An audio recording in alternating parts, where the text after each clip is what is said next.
Cairo, Seattle.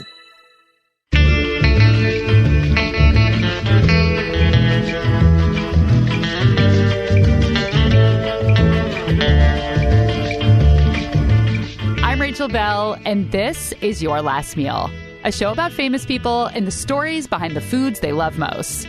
Today on the program, Camila Alves McConaughey. Camila is a model and co-author of the new children's book, Just Try One Bite. She wrote the book with Adam Mansbach, author of the insanely popular book, Go the to Sleep. Camila's last meal is a dish made by her husband, actor Matthew McConaughey. And the secret ingredient is a top-secret family spice blend that they will not share with anybody outside the family.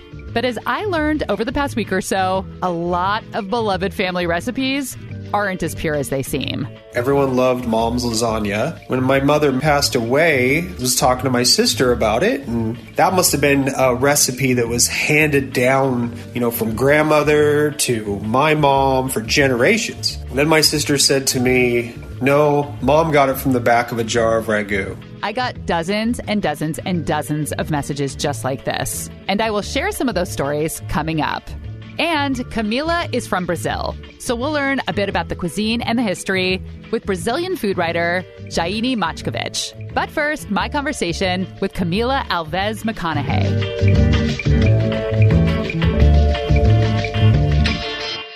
Camila's new children's book, Just Try One Bite, reverses the traditional parent-child roles. Instead of the parents trying to get their kids to eat healthier foods, in this book, it's the parents who want nothing but donuts and candy, and the kids who finally convince mom and dad to eat a vegetable. I knew it. After all that fussing, you like it. You love it. You fought us for nothing. I'm glad. So in the book, it is a role reversal. Instead of the parents trying to get the kids to eat healthy, the kids are trying to get the parents to eat healthy. And that made me think about something I read, which is kind of a role reversal, that you eat baby food sometimes. So how did that start?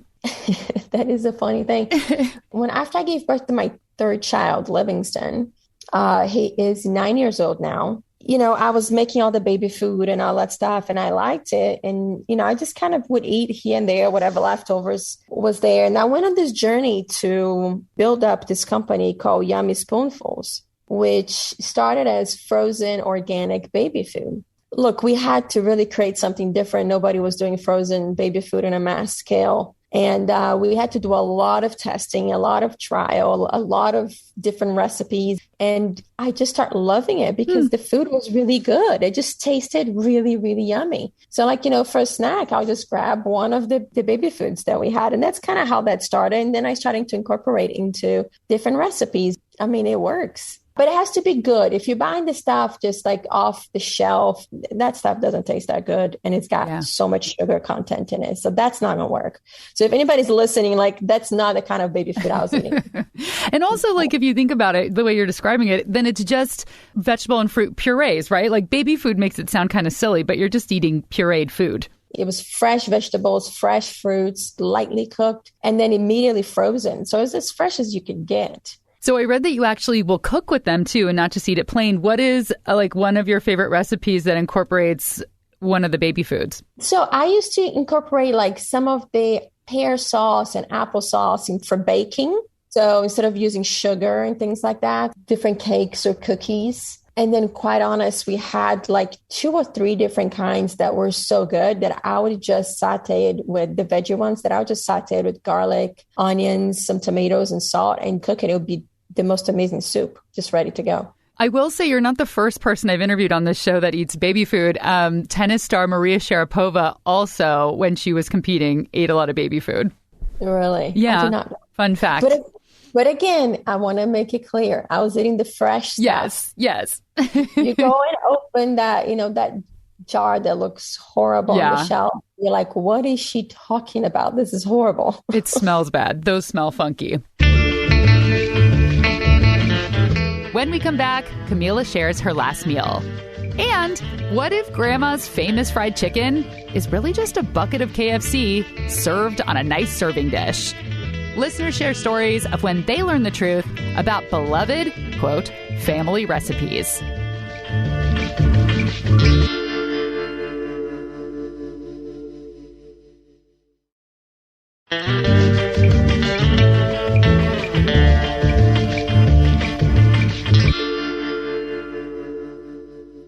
So the big question of the show, what would you choose to eat for your last meal?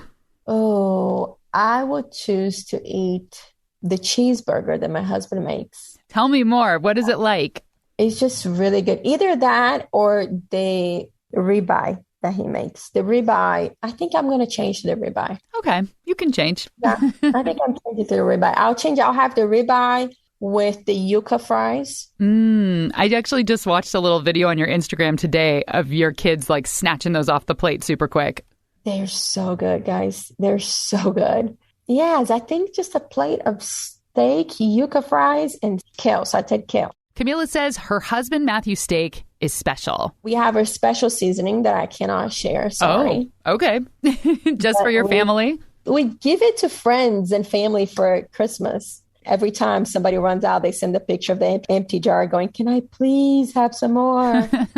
It's a really great seasoning for everything. So he uses that. He cooks to perfection. He just knows how to do it. Is that his seasoning blend that he came up with? Yes. Do you know about how many spices go in there? Oh, let me see. Let me think about this. Oh, maybe 10. Okay. I'm so curious. So why do you keep it a secret? Because it's got to be a secret. It's a family secret. Okay. Just to keep it special for the family. Yeah, not share that. Don't want anybody stealing that. Yeah. So is there going to be like a time in your kids' lives where you take them aside and you say, "You've turned 18. You can now have the recipe for the family spice blend"? Maybe when you wait until they're 21. Oh, yeah. No, yeah. You got to make sure they're fully legal. There has to be a ceremony and a whole thing. But, it's so funny talking about, family secrets or whatever it is. I did not learn to cook with my mother. My mother was not too good of a patient teacher in the kitchen. She would be like, "Okay, you do this," and then you start doing it. And then all of a sudden she would just take over. And she was doing everything, right? I need to do it myself to really kind of get that memory of like how to do it. So I never really learned from her. I kind of learned by myself. But my daughter was with her in Brazil, solo time with my daughter. And she started teaching her all this stuff. And my daughter came home and I will be cooking. And then my daughter will pop in and be like, "Oh, no, that's not how you do this. Oh, you have to do adding that." And I was like, oh, my gosh. It's like my mom did not share all the tricks with me. So I quietly go, "Okay, Vita, what is it now? How do you get the tricks?" Wow. You have like a little spy who went in and got all of the recipes for you. A little spy getting all the little tips. That's so interesting. Do you think your mom just became more patient as she got older to have a grandkid there? Is it just more fun for her to share how her process works now? I think so. It's, and it's a grandchild. Yeah. Right? It's a different relationship and easier and more fun. Yes.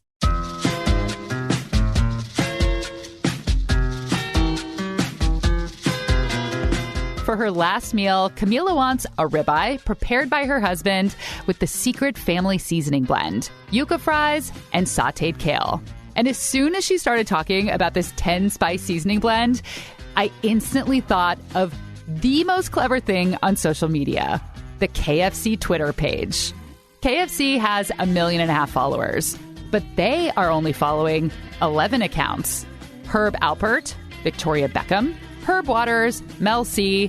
KFC only follows members of the Spice Girls and men named Herb. Are you getting where this is going? Okay, I'll be more direct. They only follow 11 herbs and spices. 11 herbs and spices. It's so genius. I love it so much.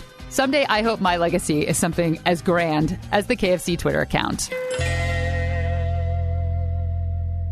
Okay, so after learning about the secret McConaughey family spice blend, I started researching secret family recipes. And the same theme came up over and over again.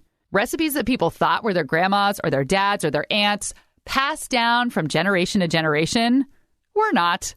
Homemade recipes were not so homemade after all. My dad made the best baked beans I'd ever tasted in my life. That's listener Marcy. For years, I never asked my dad for the recipe because I figured it was a long and involved process until one time I wanted to impress some friends at a party. So I called my dad and asked him if I could finally get that recipe for the baked beans. When he told me that he started out his beans by opening a couple of cans of Van de Kamp's pork and beans, I absolutely could not believe my ears. We both laughed together until we cried. I put out a call on Instagram and Facebook for stories like this, and you delivered. I got so many messages, and apparently all of your grandmas, dads, aunts, uncles, and moms are a bunch of shortcut-taking liars. Even Danny Meyer, the Michelin-starred New York City restaurateur who's opened more than a dozen restaurants, including Shake Shack, has a story just like this. Danny told Gastro Obscura that when he was opening his barbecue joint, Blue Smoke,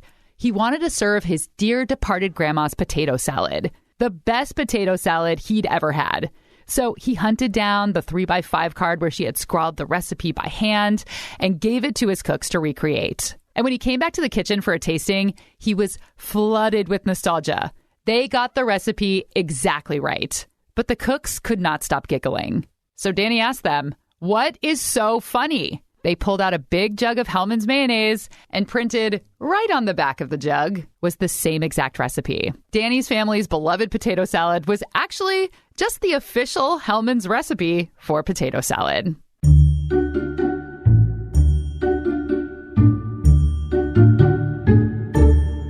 Here are some of my favorite stories from listeners. Back when I was a newlywed, my husband had mentioned more than once that his mom made the best beef stroganoff. I'm a new wife. I want to impress him. I walked up the hill to the Skyway Library, copied down the recipe, stopped at the store on the way home, got my ingredients, came home, made it from scratch. So proud of myself. Then years later, I'm telling this to his mom, and she proceeds to tell me that the whole time she had just been making hamburger helper. My grandmother was a force to be reckoned with, but she wasn't a great cook, which you wouldn't expect in a Jewish grandmother, but there it is.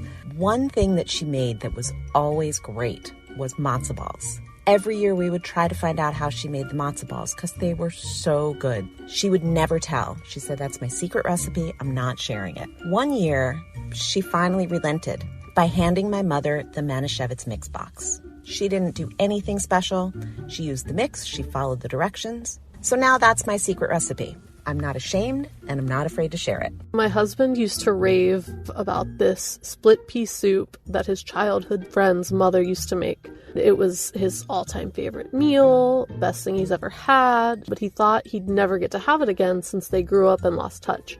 Well, I told him through the power of social media to reach out and see if he could get that recipe, and we'd try to recreate it and see if it still held up. So he finally heard back from this friend, and all he got in response was a picture of the back of the bag of split peas that you can get at any Kroger, Fred Meyer. All this time, it was just the generic store-brand recipe. My Aunt Gail was born and raised in Georgia, and she moved to the Southwest. Every time we would visit, she would bring out her famous peach pie. And hers was the absolute best. The crust was flaky and delicious. Every piece of peach was ripe. The entire thing was just an experience. It was also from Marie Callender's. She would go out, bring home a peach pie, slide it into a glass pie dish, and serve it up like she had spent all morning making it. We only found out about it when she and my uncle were going through a divorce. My mom showed up to help.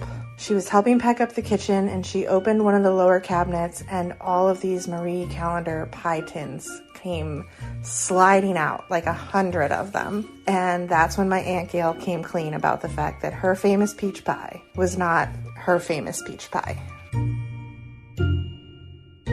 So I have a story kind of similar to the matzo ball story you heard earlier. My Grandma Sue, also a Jewish grandma, also not a good cook, but it's not like she was trying. This woman did not care about food. She often mixed all of her food together on the plate. And when we commented that those foods might not taste good mixed together, she would say, it all goes to the same place. She ate a lot of tuna from cans. Growing up, my mom ate TV dinners and vegetables from cans. And Grandma Sue always had plastic wrap slices of generic American cheese in the fridge. that always vaguely tasted like mothballs. But there was one dish that she made from scratch. It was her vegetable barley soup. One day when I was in high school, I went over to her house after school, and she was standing over the stove, a very rare sight, mixing this pot. It smelled really good. She was making the vegetable barley soup, and I walked up to the stove, and right there on the counter next to the pot was an empty package of Manischewitz vegetable barley soup. And I started squawking, "Grandma, you always said this was your homemade soup." To which she replied, "What are you talking about? Of course it's my homemade soup. I add my own carrots." Here's the thing. Brands create these recipes in test kitchens with the intention of them becoming family recipes that feel like they belong to you. So unlike a cookbook where you have a relationship with the author, the recipe on the side of a generic Kroger bag of split peas is nameless and faceless and feels way more generic. But these companies have test kitchens, and they hire cooks, sometimes former home ec teachers, because they're trying to appeal to home cooks. And some of these people work in these kitchens for decades, and they come up with hundreds, even thousands of recipes. And if they're lucky, one of them will be iconic, like the green bean casserole invented in Campbell's Test Kitchen by test kitchen manager Dorcas Riley. We will not comment on her name because she is a genius, and in 1955, she created the green bean casserole to help them sell more cream of mushroom soup.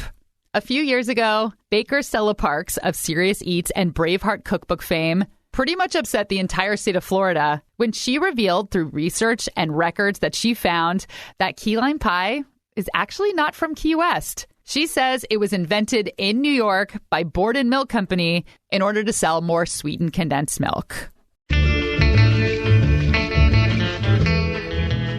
All right, we're going to take a break. When we come back, we're going to learn the history of Brazilian food and the hardest thing, culinarily speaking, about moving from Brazil to America.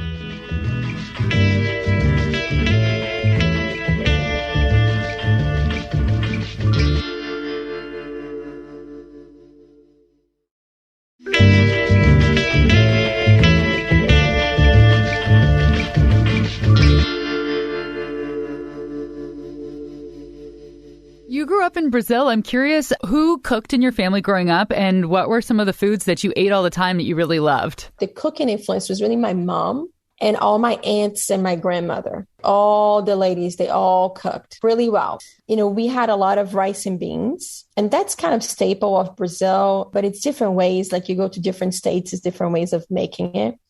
So my state, you know, the farm style beans, I just love it so much. I still do it. Like in my household, we always have a pot of beans in the stove. What makes these beans special? Like, what are the flavors that stand out from the region you're from? It's just like a lot of garlic, a lot of onions. You add the tomatoes, you cook slowly. I mean, part of it too is you're getting beans from the region, right? That were grown in the region. So it's got a different flavor too. And then feijoada, and I don't know if you ever heard of it. Yeah. That it's basically a mix of all kinds of different meats, and it all cooks together with the beans. And some weird stuff goes in there. I don't get close to those. But like what? You know, they will put like chicken feet and whatever left over, whatever that was not used from the animals, they just throw it all in there. Yeah. You know, it's a dish that started with the African slaves that came back, that whatever leftovers they will find, they will put it with the beans and cook. That's the origin of the dish. So that one, I love it as well. And then my mom just used to make the best lasagna.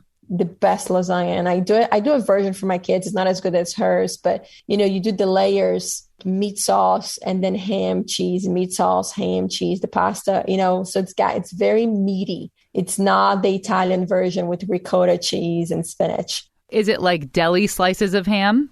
Yes. And then what kind of cheese do you use? I just use mozzarella cheese. Okay. It has that cheesiness, but just not the ricotta layer. You just skip that part. Exactly. But you have so much more meat. So it's not as cheesy. It's more meaty. And then for the meat sauce too, are there Brazilian spices that you would use?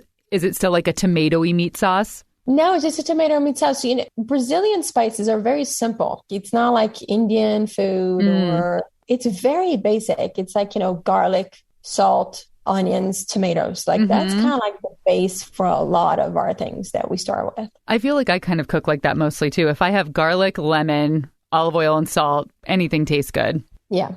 In the U.S., it seems like most people are familiar with Brazilian food through Brazilian steakhouses, serving giant skewers of barbecued meat. But obviously, there is so much more to their cuisine, especially since Brazil is a huge country with so many regional dishes. I have probably only eaten Brazilian food once or twice in my lifetime, so I called in an expert. I'm Jaine Matkiewicz. I'm a food writer from Brazil, from the Amazon, and I've been living in the U.S. for almost 6 years now, and it's been an adventure. I bet. Jaine was actually visiting her family in the Amazon region of Brazil when we spoke. I've been to the Peruvian Amazon, but I was like in a tent. The water was brown like chocolate milk. We actually went piranha fishing and ate what we caught. Are you in the middle of the jungle right now? Technically, it is the jungle, but it's a city. But where I grew up, it was a village, literally in the middle of the Amazon. I could walk 2 blocks and then I would be by the river. I grew up fishing and eating local ingredients, and a lot of piranhas. Also, I ate a lot of piranhas when I was a kid. What's that? The fish. The piranhas are the fish. The piranhas. I was so surprised how tiny they are because I'd only seen them in cartoons as a kid. And, they have this reputation of being so vicious. So I thought it was going to be this huge fish. And I mean, it fit in the palm of your hand. It was, at least the one that we got was tiny. I think they can be a little bigger, but usually they're not that scary. And they make a delicious soup. So. Oh, nice. Brazilian food is a delicious amalgamation of many cultures, but that history is not so pretty. The Portuguese invaded Brazil in the year 1500 and colonized the country for hundreds of years. In 1530, they forced Africans into slavery, and the legal slave trade continued until 1850. So some of Brazil's most beloved dishes are a mix of those cultures, tied in with the foods of the indigenous people who lived on that land for over 10,000 years. What are some of the ingredients, or even if there's any dishes that came from the native culture before the Portuguese came in and colonized? I would say fish. We learned how to eat freshwater fish in a way that is so particular, so unique. The way the native cooked it, the way they seasoned it, because they didn't have the salt. They found another ways of adding layers of flavoring. We use a lot of yuca or cassava, or how we call it in Brazil, mandioca. At that point, the natives didn't use any wheat. You could live without any other kind of carb, just with the huge amount of dishes that we make with yuca. What was the food that the Africans brought? A lot of famous Brazilian dishes are from African influence. What I find most interesting is that not all of them remained African. It was kind of, they adapted it to what they had. So we have, for example, acarajé, which is one of my favorite dishes. African black-eyed pea fritter. You fry it in palm oil, and then you slice it like a sandwich, and then you fill it with it's kind of a cream made of peanuts and more palm oil and spices, onions, garlic. And then you top it with fresh green tomatoes, like a salad, and dried shrimp. And this is just fantastic. It's amazing. It's one of our dishes I'm most proud of. This dish remained very African, but acarajé is very Brazilian. You could be by the beach, drinking an ice cold beer and eating a hot acarajé. Yum. So you said that you kind of cut it open like a sandwich. Is that something that you eat with your hands or with a knife and a fork? No, with your hands, absolutely. Okay. And you're supposed to, get dirty while you eat it, because you have the palm oil that is very red. The color is beautiful. It's like sun. It's the whole vibe of my country. It's sunny. It's warm. People are happy. It's spicy. I don't know. It's just fantastic to be there and eat that kind of food when you are there in the northeast of Brazil. It just feels like that dish specifically was born there. What's an example of a dish that's really popular that has a lot of Portuguese influence? We eat a lot of bacalhau, which is the salted cod, and also the sweets. The sweets are very, very Portuguese. We still have, for example, pastel de nata, which is a very Portuguese kind of dish. It's huge. We do eat a lot of Portuguese food. And just like a lot of melting pot countries, the food continues to evolve through immigration. Brazil has a large Japanese population, so she says sushi is really popular. But Brazilians also have a fascination with American food. We're crazy about burgers and fries and pizza. Like, you can find pizza everywhere. But of course, it's different. It's like a Brazilian pizza, So we always take something and kind of, change it just a tiny bit, just so it will feel more Brazilian. I'm curious what the popular toppings are for pizza because, traveling around the world, there is pizza everywhere. I've had pizza with tuna fish on it, with corn on it. In Japan, having like a layer of mayonnaise under the cheese. So what in Brazil are the popular toppings that you've made it your own? All kinds of toppings, like you can imagine. For example, we have corn pizza, heart of palm pizza, and we don't have pepperoni. So we have our own kind of sausage that we call calabresa. And it's overload of feeling. It's very heavy, and you eat this with a fork and a knife. So it would be more like a pie, that you share and you eat at the table. It's not like casual, like American pizza. Okay, so on that note, I want to talk about Brazilian lasagna, which is something that Camila loves, that her mom made growing up. And when I looked online, it looked there was a lot of different versions. Shredded chicken that had been cooked down with, Brazilian flavors, always the ham and the cheese. The shredded chicken lasagna, which is the most popular one, you'll have chilies and onions and, tomatoes and garlic, green onions in the sauce. The noodles are pretty much the same, but then we use mozzarella cheese and then you use bechamel to top it off. And the ham is mandatory for Brazilian lasagna. And this is like a Sunday dish, Sunday lunch kind of dish. And pretty much every family has its own recipe. We Brazilians, we're not really into recipes, Rachel, which is a thing. We don't follow recipes because we cook with a lot of intuition. And I think that's important, and because you learn how to make something by feeling that, by cooking and learning as you go. So every family has its own version of it. Jaini says people eat out, usually for special occasions, but they are a culture of home cooks. We have a tradition of eating lunch at home. People that work stop their work hours around 11. They go home, they cook, they eat, they take a nap, and then they go back to work. Oh, I love that. That's lovely, isn't it? I love that concept. And then people prepare a lot of food, a lot of separate pots and pans with, diverse food. So we have a bunch of legumes and salads and vegetables. There are stews and then rice and beans always. And you can have chicken or fish or beef. This is comida farta. It's you have enough to feed, 10 people, but sometimes it's just 2 people at home. And it's very difficult, for example, when I come here, that I just cook one thing, because that's how I do in America. Yeah. It's usually I'm in a rush. And for Brazilians, it doesn't work like that most of the times. If we have lasagna, for example, we eat this with rice. Because the rice soaks up the juices of the hot lasagna, and it just works. I know it's carbs on carbs, but it's good. I'm cooking a lasagna tonight, and then my mom said, you have to cook rice. People want to eat rice with lasagna. Coming to the States, was it hard for you to adjust to not having that big siesta of getting to go home in the middle of the day and make lunch and take a nap? I mean, that is not in our culture. Was that hard to adjust to? It was really hard. And it still is because, our food is very rich here in Brazil and you eat a lot.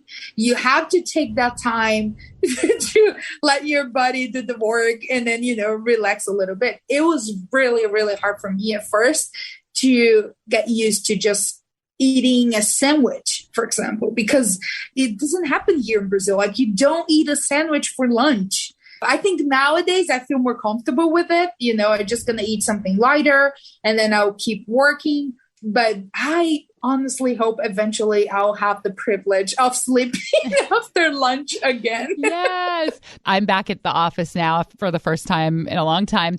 It's not satisfying eating at a desk and this food. I want to eat out of a real bowl and I want to eat something that I just made. It's just not as satisfying. Maybe, Rachel, we should start with a movement, getting people to actually take the time they need to enjoy their meal, just savor the meal and really think about what you're eating and not like eating on the desk or just like you're in a rush because you have to get things done. Because this is such an important part of who we are, right? Just taking the time to eat. And we do this in Brazil a lot. I'm really proud of it, actually. I think that's one of the things I love the most in Brazil is just like we do enjoy our meals. And most of the times we're, with our family, we are sharing how our day is going, just looking forward to be together at the table.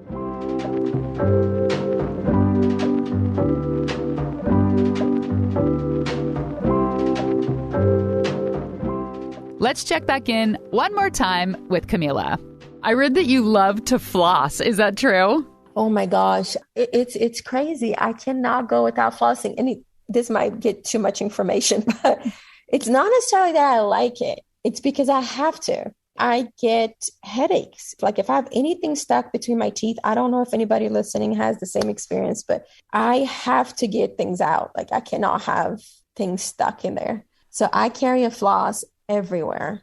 I got to. Do you know that story? I don't know because you didn't grow up here. Do you know the old story, The Princess and the Pea? No, I don't. Because that makes me think. So The Princess and the Pea, the whole story is that this princess, like even if she sleeps on 20 soft mattresses, she can still feel the little pea at the bottom and it's not soft enough for her. And that makes me think of like that, how you can get a headache from like having one little thing between your teeth. It's so fascinating that, your body can feel it. My body's like, nope, this is not meant to be here. Get out. Yeah. Got to. And that was Camila Alves McConaughey's last meal. Her new book, Just Try One Bite, is out soon on March 22nd. You can pre-order it now. Thanks to all of you who sent in your stories. I loved all of them. Follow along on Instagram, Hello Rachel Bell. I put out calls asking for your input every once in a while, so make sure and keep an eye on my stories if you want to participate. Thanks to food writer Jaini Machkiewicz. She is competing on a new Julia Child-inspired cooking show that comes out March 14th. It's called The Julia Child Challenge on the Food Network, and I am so excited for this show as a big Julia Child fan. It's a cooking competition with home cooks who love Julia Child just as much as I do. I didn't know any English, and that's why I moved to the U.S., because all the cookbooks I wanted to read were in English. You moved over so you could read cookbooks. That's amazing. Yes. I moved to the U.S. because of Julia. Our number one was Mastering the Art of French Cooking. I wanted to read that book so much. Your Last Meal is produced by Laura Scott and me. Original theme music by Prom Queen. I'm Rachel Bell, and this is Your Last Meal.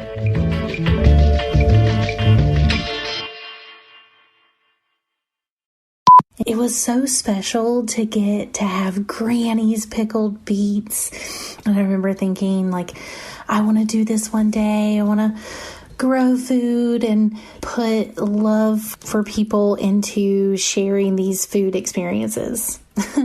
And then as an adult, and I am sitting around the table with my dad, and I'm talking about Granny's pickled beets, and he totally burst all my childhood dreams by telling me that my granny bought canned beets and she would put them in a pot and quote unquote doctor them up and then would jar them. So we were just eating canned beets that she put in a jar. And it was so disappointing to learn that in adulthood.